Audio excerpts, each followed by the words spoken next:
अनमोल वचन। परिवर्तन संसार का नियम है। समय के साथ संसार में हर चीज परिवर्तन के नियम का पालन करती है। सत्य कभी दावा नहीं करता कि मैं सत्य हूँ, लेकिन झूठ हमेशा दावा करता है कि सिर्फ मैं ही सत्य हूँ। नर्क के 3 द्वार हैं, वासना, क्रोध और लालच। किसी का अच्छा ना कर सको तो बुरा भी मत करना, क्योंकि दुनिया कमजोर है, लेकिन दुनिया बनाने वाला नहीं। सदैव संदेह करने वाले व्यक्ति के लिए प्रसन्नता ना इस लोक में है ना ही कहीं और। जो चीजें हमारे दायरे से बाहर हो, उसमें समय गंवाना मूर्खता ही होगी। न तो यह शरीर तुम्हारा है और न ही तुम इस शरीर के मालिक हो। यह शरीर 5 तत्वों से बना है, आग, जल, वायु, पृथ्वी और आकाश। एक दिन यह शरीर इन्हीं 5 तत्वों में विलीन हो जाएगा। जिंदगी में हम कितने सही हैं और कितने गलत हैं, यह केवल 2 लोग जानते हैं, एक परमात्मा और दूसरी हमारी अंतरात्मा। परिवर्तन ही संसार का नियम है। एक पल में हम करोड़ों के मालिक हो जाते हैं और दूसरे पल ही हमें लगता है कि हमारे पास कुछ भी नहीं है। क्रोध से भ्रम पैदा होता है, भ्रम से बुद्धि व्यग्र होती है। जब बुद्धि व्यग्र होती है तब तर्क नष्ट हो जाता है। जब तर्क नष्ट होता है तब व्यक्ति का पतन हो जाता है। जैसे अंधेरे में प्रकाश की ज्योति जगमगाती है, ठीक उसी प्रकार से सत्य की चमक भी कभी फीकी नहीं पड़ती। इसलिए व्यक्ति को सदैव सत्य के मार्ग पर चलना चाहिए। मनुष्य जिस रूप में ईश्वर को याद करता है, ईश्वर भी उसे उसी रूप में दर्शन देते हैं। अपने आप को भगवान के प्रति समर्पित कर दो, यही सबसे बड़ा सहारा है। जो कोई भी इस सहारे को पहचान गया है, वह डर, चिंता और दुखों से आजाद रहता है। इंद्रियों की दुनिया में कल्पना सुखों की प्रथम शुरुआत है और अंत भी जो दुख को जन्म देता है। मन की गतिविधियों, होश, श्वास और भावनाओं के माध्यम से भगवान की शक्ति सदा तुम्हारे साथ है और लगातार तुम्हें बस एक साधन की तरह प्रयोग करके सभी कार्य कर रही है। बुरे कर्म करने वाले सबसे नीच व्यक्ति जो राक्षसी प्रवृत्तियों से जुड़े हुए हैं और जिनकी बुद्धि माया ने घेर ली है, वो मेरी पूजा या मुझे पाने का प्रयास नहीं करते। बुद्धिमान को अपनी चेतना को एकजुट करना चाहिए और फल के लिए इच्छा छोड़ देनी चाहिए। सज्जन व्यक्तियों को सदैव अच्छा व्यवहार करना चाहिए, क्योंकि इन्हीं के पद चिन्हों पर सामान्य व्यक्ति अपने रास्ते चुनता है। निर्माण केवल पहले से मौजूद चीजों का प्रक्षेपण है। अपने अनिवार्य कार्य करो, क्योंकि वास्तव में कार्य करना निष्क्रियता से बेहतर है। इस संपूर्ण संसार में कोई भी व्यक्ति महान नहीं जन्मा होता है, बल्कि उसके कर्म उसे महान बनाते हैं। गीता में कहा गया है, कोई भी अपने कर्म से भाग नहीं सकता, कर्म का फल तो भुगतना ही पड़ता है। अपने कर्म का पालन करो, क्योंकि वास्तव में कर्म अकर्म से बेहतर है। सही कर्म वह नहीं है जिसके परिणाम हमेशा सही हो, अपितु सही कर्म वह है जिसका उद्देश्य कभी गलत ना हो। इंसान हमेशा अपने भाग्य को कोसता है, यह जानते हुए भी कि भाग्य से भी ऊंचा उसका कर्म है जिसके स्वयं के हाथों में है। बिना फल की कामना से किया गया कार्य ही सच्चा कर्म है। ईश्वर चरण में हो समर्पण वही केवल धर्म है। ज्ञानी व्यक्ति ज्ञान और कर्म को एक रूप में देखता है। ज्ञानी व्यक्ति को कर्म के प्रतिफल की अपेक्षा कर रहे अज्ञानी व्यक्ति के दिमाग को अस्थिर नहीं करना चाहिए। अप्राकृतिक कर्म बहुत तनाव पैदा करता है। किसी और का काम पूर्णता से करने से कहीं अच्छा है कि अपना काम करें, भले ही उसे अपूर्णता से करना पड़े। अच्छे कर्म करने के बावजूद भी लोग केवल आपकी बुराइयां ही याद रखेंगे, इसलिए लोग क्या कहते हैं इस पर ध्यान मत दो, तुम अपना कर्म करते रहो। कर्म उसे नहीं बांधता जिसने काम का त्याग कर दिया है। जन्म लेने वाले के लिए मृत्यु उतनी ही निश्चित है जितना कि मृत होने वाले के लिए जन्म लेना। इसलिए जो अपरिहार्य है उस पर शोक मत करो। आत्मा किसी काल में भी न जन्मता है और न मरता है, और न यह एक बार होकर फिर अभाव रूप होने वाला है। आत्मा अजन्मा, नित्य, शाश्वत और पुरातन है। शरीर के नाश होने पर भी इसका नाश नहीं होता। जैसे मनुष्य जीर्ण वस्त्रों को त्याग कर दूसरे नए वस्त्रों को धारण करता है, वैसे ही देही जीवात्मा पुराने शरीरों को त्याग कर दूसरे नए शरीरों को प्राप्त होता है। जो आत्मा को मारने वाला समझता है और जो इसको मरा समझता है, वे दोनों ही नहीं जानते हैं, क्योंकि यह आत्मा न मरता है और न मारा जाता है। वह जो मृत्यु के समय मुझे स्मरण करते हुए अपना शरीर त्यागता है, वह मेरे धाम को प्राप्त होता है। इसमें कोई संशय नहीं है। लोग आपके अपमान के बारे में हमेशा बात करेंगे। सम्मानित व्यक्ति के लिए अपमान मृत्यु से भी बदतर है। वह जो इस ज्ञान में विश्वास नहीं रखते, मुझे प्राप्त किए बिना जन्म और मृत्यु के चक्र का अनुगमन करते हैं। मैं ऊष्मा देता हूँ, मैं वर्षा करता हूँ और रोकता भी हूँ, मैं अमरत्व भी हूँ और मृत्यु भी। व्यक्ति जो चाहे बन सकता है, यदि वह विश्वास के साथ इच्छित वस्तु पर लगातार चिंतन करे। जब वे अपने कार्य में आनंद खोज लेते हैं, तब वे पूर्णता प्राप्त करते हैं। याद रखना, अगर बुरे लोग सिर्फ समझाने से समझ जाते तो बांसुरी बजाने वाला भी कभी महाभारत होने नहीं देता। जो बीत गया उस पर दुख क्यों करना, जो है उस पर अहंकार क्यों करना, और जो आने वाला है उसका मोह क्यों करना। हमारी व्यर्थ की चिंता और मन का भय एक ऐसा रोग होता है जिससे हमारी आत्मीय शक्ति बिखर जाती है। हर व्यक्ति का विश्वास उसकी प्रकृति के अनुसार होता है। जो इंसान किसी की कमी को पूरी करता है, वो सही अर्थों में महान होता है। जो हुआ वह अच्छे के लिए हुआ है, जो हो रहा है वह भी अच्छे के लिए ही हो रहा है, और जो होगा वह भी अच्छे के लिए ही होगा। हे पार्थ, मैंने और तुमने अपने कर्तव्यों को निभाने के लिए धरती पर कई अवतार लिए हैं, लेकिन मुझे याद है और तुम्हें नहीं। मेरे लिए ना कोई घृणित है ना प्रिय, किंतु जो व्यक्ति भक्ति के साथ मेरी पूजा करते हैं, वो मेरे साथ हैं और मैं भी उनके साथ हूँ। मनुष्य अपने हृदय से जो दान कर सकता है, वो अपने हाथों से नहीं कर सकता, और मौन रहकर जो कुछ वो कह सकता है, वो शब्दों से नहीं कह सकता। प्रत्येक बुद्धिमान व्यक्ति को क्रोध और लोभ त्याग देना चाहिए, क्योंकि इससे आत्मा का पतन होता है। मैं उन्हें ज्ञान देता हूँ जो सदा मुझसे जुड़े रहते हैं और जो मुझसे प्रेम करते हैं। मैं सभी प्राणियों को समान रूप से देखता हूँ, ना कोई मुझे कम प्रिय है ना अधिक।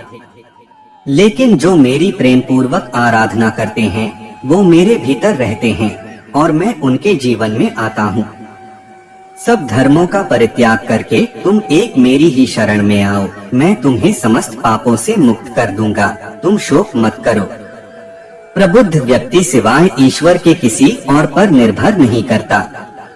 मेरी कृपा से कोई सभी कर्तव्यों का निर्वाह करते हुए भी बस मेरी शरण में आकर अनंत अविनाशी निवास को प्राप्त करता है।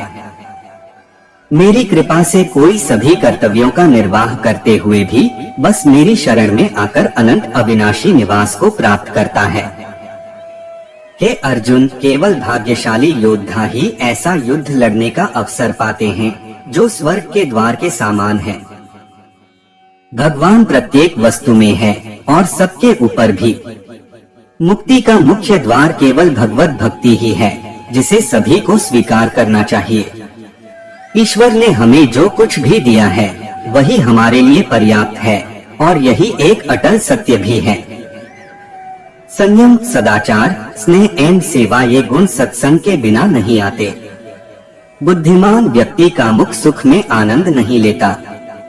वह व्यक्ति जो सभी इच्छाएं त्याग देता है और मैं और मेरा की लालसा और भावनाओं से मुक्त हो जाता है, उसे अपार शांति की प्राप्ति होती है। जो व्यक्ति आध्यात्मिक जागरूकता के शिखर तक पहुंच चुके हैं, उनका मार्ग है निःस्वार्थ कर्म। जो भगवान के साथ संयोजित हो चुके हैं, उनका मार्ग है स्थिरता और शांति। जो मन को नियंत्रित नहीं करते, उनके लिए वह शत्रु के समान कार्य करता है। मन अवश्य ही चंचल होता है, लेकिन उसे अभ्यास और वैराग्य के माध्यम से वश में लाया जा सकता है। जो लोग परमात्मा को पाना चाहते हैं, वह ब्रह्मचर्य का पालन करते हैं। जो कार्य में निष्क्रियता और निष्क्रियता में कार्य देखता है, वह एक बुद्धिमान व्यक्ति है। मैं धरती की मधुर सुगंध हूँ, मैं अग्नि की ऊष्मा हूँ, सभी जीवित प्राणियों का जीवन और सन्यासियों का आत्म संयम हूँ। तुम उसके लिए शोक करते हो जो शोक करने के योग्य नहीं है, और फिर भी ज्ञान की बातें करते हो। बुद्धिमान व्यक्ति ना जीवित और ना ही मृत व्यक्ति के लिए शोक करते हैं। कभी ऐसा समय नहीं था जब मैं, तुम या ये राजा महाराजा अस्तित्व में नहीं थे, ना ही भविष्य में कभी ऐसा होगा कि हमारा अस्तित्व समाप्त हो जाए। हे अर्जुन, हम दोनों ने कई जन्म लिए हैं। मुझे याद है, लेकिन तुम्हें नहीं। हे अर्जुन, वह जो वास्तविकता में मेरे उत्कृष्ट जन्म और गतिविधियों को समझता है, वह शरीर त्यागने के बाद पुनः जन्म नहीं लेता और मेरे धाम को प्राप्त होता है। अपने परम भक्तों, जो हमेशा मेरा स्मरण या एक चित्त मन से मेरा पूजन करते हैं, मैं व्यक्तिगत रूप से उनके कल्याण का उत्तरदायित्व लेता हूँ। कर्म योग वास्तव में एक परम रहस्य है। जो मनुष्य अपने मन को नियंत्रित नहीं कर पाता, उसका मन उसके लिए शत्रु के समान कार्य करता है। आत्मज्ञान की तलवार से काटकर अपने हृदय से अज्ञान के संदेह को अलग कर दो। अनुशासित रहो, उठो, माफ करना और शांत रहना सीखिए। ऐसी ताकत बन जाओगे कि पहाड़ भी रास्ता देंगे। ईश्वर की शक्ति मनुष्य के होश, भावनाएं और मन की गतिविधियों के माध्यम से सदा उसके साथ रहती हैं। बुद्धिमान व्यक्ति को समाज कल्याण के लिए बिना आसक्ति के काम करना चाहिए। आपके सार्वलौकिक रूप का मुझे न प्रारंभ, न मध्य, न अंत दिखाई दे रहा है। मैं अपने कर्मों से बंधा हुआ नहीं हूँ, क्योंकि मुझे मेरे द्वारा किए गए कर्मों के प्रतिफल की कोई इच्छा नहीं है। यद्यपि मैं इस तंत्र का रचयिता हूँ, लेकिन सभी को यह ज्ञात होना चाहिए कि मैं कुछ नहीं करता और मैं अनंत हूँ। जब वे अपने कार्य में आनंद खोज लेते हैं, तब वे पूर्णता प्राप्त करते हैं। जब तक शरीर है, तब तक कमजोरियां तो रहेगी ही, इसलिए कमजोरियों की चिंता छोड़ो और जो सही कर्म है उस पर अपना ध्यान लगा। जब इंसान की जरूरत बदल जाती है, तब इंसान के बात करने का तरीका बदल जाता है। ईश्वर से किए गए प्रार्थना से इंसान की परिस्थिति या तकदीर बदले या ना बदले, पर उस प्रार्थना से इंसान के चरित्र में जरूर बदलाव आता है। वह जो सभी इच्छाएं त्याग देता है और मैं और मेरा की लालसा और भावना से मुक्त हो जाता है, उसे शांति प्राप्त होती है। इंसान को जीवन में अपने इच्छाओं के अनुरूप जीने के लिए जुनून की आवश्यकता होती है, वरना हर इंसान की परिस्थितियां तो हमेशा विपरीत ही होती है। इस जीवन में ना कुछ खोता है, ना व्यर्थ होता है।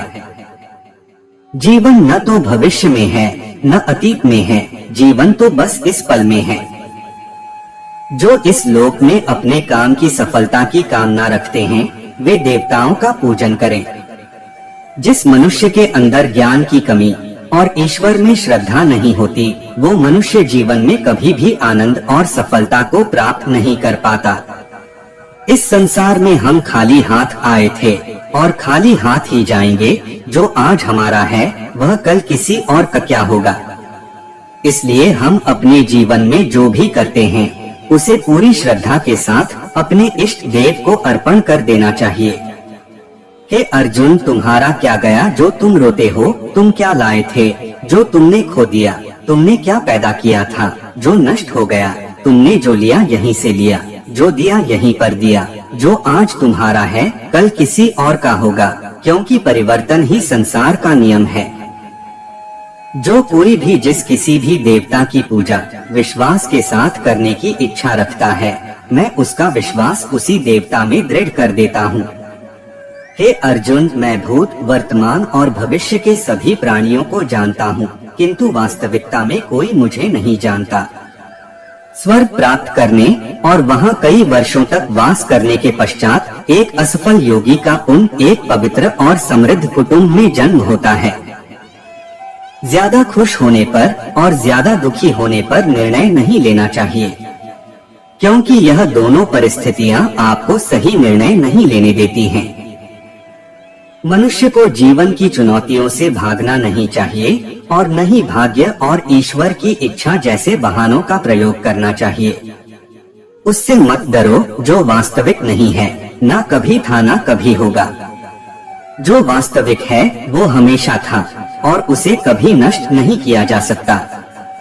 जो व्यवहार आपको दूसरों से पसंद ना हो, ऐसा व्यवहार आप दूसरों के साथ भी ना करें। केवल मन ही किसी का मित्र और शत्रु होता है। जिस मनुष्य के पास सब्र की ताकत है, उस मनुष्य की ताकत का कोई मुकाबला नहीं कर सकता। मैं सभी प्राणियों के हृदय में विद्यमान हूँ। मेरा, तेरा, छोटा बड़ा, अपना पराया मन से मिटा दो, फिर सब तुम्हारा है और तुम सबके हो। किसी भी व्यक्ति को ना तो समय से पहले और ना ही भाग्य से अधिक कुछ मिलता है, लेकिन उसे सदैव पाने के लिए प्रयत्नशील रहना चाहिए।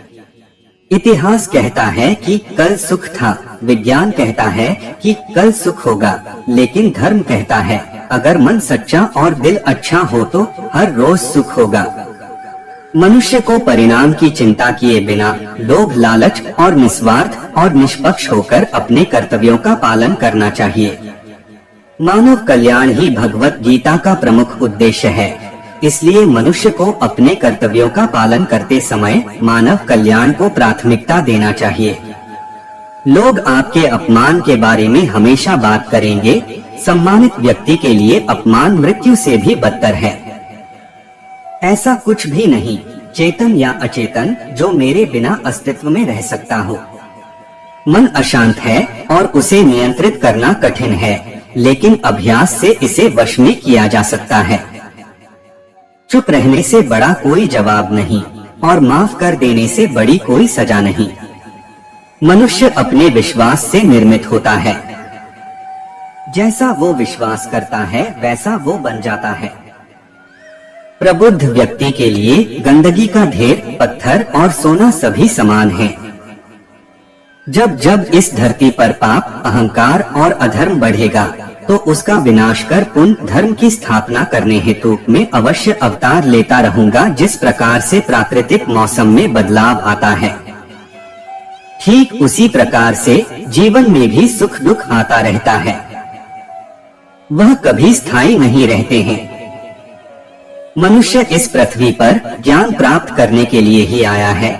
जो ज्ञान प्राप्त नहीं कर रहा है वह मृत के समान है।